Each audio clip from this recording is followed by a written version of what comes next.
Hey guys, DC Network here, coming at you with another video. Recently we discussed how Warner Brothers Discovery is putting a lot more resources into Adult Swim than they are Cartoon Network, and in that video I kind of touched on where does Boomerang fit in with Warner Brothers Discovery's current plans for kids programming, because back in the day, back in the 2000s and even the early 2010s, Boomerang was the place for all of these old Hanna-Barbera classics. It's the way I got introduced to the Flintstones, the Jetsons, and all these other Hanna-Barbera properties as a kid. If it wasn't for that, I would have probably never seen these shows or never heard of them. So where does Boomerang fit into the current plans for Warner Brothers Discovery? As we all know, like I said before, back in the 2000s, Boomerang was the place where all the old classics are coming back to you. Then in the mid-2010s, it was rebranded for the first time in its history to basically become somewhat of a Cartoon Network 2.0. It was airing a lot of the same shows that Cartoon Network was. Now, if we look at it today, it's basically just become a channel that airs Scooby-Doo, the Looney Tunes, and some Tom and Jerry, and that's pretty much it. So where does Boomerang fit into Warner Brothers Discovery's plans? Because it really seems to me, since this merger has happened, and even before that, even when the merger with AT&T happened, it really seems to me like Boomerang has become an afterthought for the company, which is kind of crazy to me because it doesn't exactly take a lot of effort to make Boomerang good again. It doesn't take effort to bring it back to what it used to be, because all it is you're airing shows from your old library. You're not making new content, you're just airing old content. There's a lot of channels out there that are dedicated to this, and for some reason Warner Brothers Discovery and Warner Media at the time, they just can't figure it out with Boomerang anymore. And part of me does wonder, and I'm being serious when I say this, part of me does wonder how much streaming has an effect on this. If you guys do remember, at one point in the late 2010s, they did launch a Boomerang streaming service, and what was that streaming service? It was essentially what the old Boomerang was, but just in a streaming service now that you had to pay for. It had all these old classic shows on it, in addition to some newer stuff that was premiering on Boomerang, because if you guys remember, another thing that happened in the mid-2010s is Boomerang started to get some original programming such as Bunnicula, and I know it had, I believe, a Wizard of Oz show as well. But anyways, I do wonder if the reason why Boomerang isn't airing old classics is because Warner Brothers Discovery and Warner Media at the time, because they're a part of this too, if they didn't want Boomerang airing all these old classics to take away from people subscribing to HBO Max and now Max, because that's the place where you go to watch the Flintstones and these other Hanna-Barbera classics. You don't go to Boomerang, you pay us $15 a month to go watch these in HD instead of watching them for free on cable or as a part of your cable subscription. I genuinely do wonder if that's part of the reason why we don't see Boomerang airing classics anymore outside of the,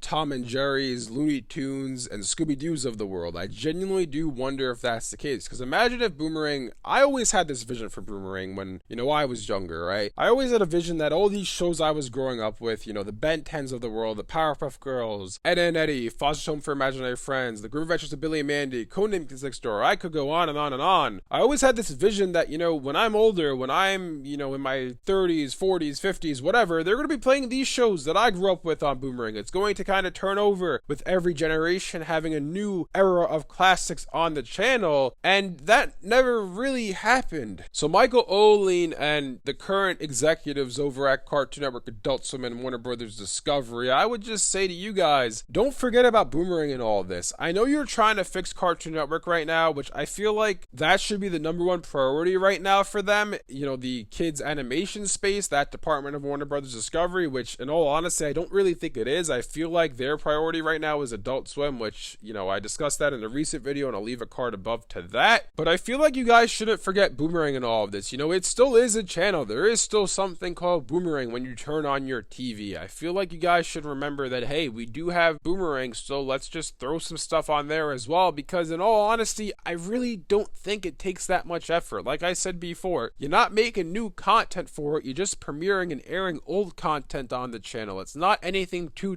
crazy. You could literally pay an intern to just throw on some old classics on there, and that's it. That's the end of it. Everyone will be happy. Everyone will be turning into Boomerang, because I honestly genuinely do wonder what the ratings are for Boomerang nowadays. I'm not saying that a classic channel is going to have the biggest ratings of all time, because obviously people want to see the newest and latest thing in the animation space or just in the media space in general, and even beyond that, in the technology space, any space you think of, people want the latest and greatest things. So I'm not saying that Boomerang airing classics is going going to take the world by storm and become this huge media juggernaut in the kids animation space, but I'd have to imagine that it's going to do better than it's doing right now, because in all honesty, there's only so much Looney Tunes, so much Scooby-Doo, and so much Tom and Jerry a person can take before they change the channel and watch something else. And I feel like Cartoon Network just has, it has a 30-year library, a 30-year history of programming that you could genuinely have every half hour, every day, a different show airing on the channel. That's how much content they have to choose from. They have all of Cartoon Network's library. They have the entire library of Warner Brothers Animation, the entire Hanna-Barbera library, the DC stuff as well. I could go on and on and on. All these animated shows that have premiered over the past, 80 years. Well, it's been 100 years now for Warner Brothers. Over the past 100 years of Warner Brothers, you could have a lot airing on the channel. You could have a movie night as well thrown in there to show all the different movies that have premiered in the animation world at Warner Brothers over the past 100 years. And I feel like Boomerang could really become this really awesome channel to tune into for an instant nostalgia rush. You could even have blocks where it's like, hey, we're watching the 60s right now, all this Hanna-Barbera content, or hey, now we're in the 2000s. We have, a few hours of shows from the 2000s from Cartoon Network or Warner Brothers Animation. I feel like the amount of variety they could have on the channel is endless. The possibilities for this channel are honestly endless. And I genuinely do feel like the reason why this won't happen, everything I'm telling you right now won't happen, is because of streaming. If they then do this, how many people unsubscribe from HBO Max, or rather Max now, because they can watch the old Ben 10 on Boomerang? They don't have to subscribe to Max to watch the Flintstones or the Jetsons or Johnny Quest or whatever shows people are watching from the classic Hanna-Barbera era. Now they could just go to Boomerang to watch it. In my opinion, is it going to take a few subscriptions away from Max? Possibly, yeah, sure, but I feel like the majority of people aren't going to unsubscribe from your streaming service because Boomerang's airing classic cartoons. I feel like that's a very small number of people who are actually going to say, you know what, I don't want Max now because I can get my Flintstones on Boomerang. With that all being said, I really do hope that within the near future, the not too distant future, I really hope that they try to fix Boomerang and bring it back to what it used to be. I'd love to see another rebrand for the channel. It doesn't have to be exactly what it was before. It doesn't have to have the same exact motif that it had before. It could have a modern take on that, something new and fresh that brings Boomerang back into the limelight. Hopefully we see something like that in the near future, but in all honesty, I feel like the future for Boomerang, and I've said this before in Boomerang videos, I really do feel like the next 5 years for Boomerang is going to be Boomerang shutting down, because I really don't think that Warner Brothers Discovery and the whole animation department over there care about it all that much, or at least if you do, you're not really showing it. Anyways, let me know in the comment section below what you guys think about all this. What do you guys think they should do with Boomerang? Should they rebrand it in a way, like I said before, where they have blocks for different eras, like the 2000s, the 90s, the 60s, 70s, 80s, everything in between? If you guys enjoyed this video, be sure to leave a like and subscribe to see more content like this from DC Network. Thanks for watching, and I'll see you guys next time.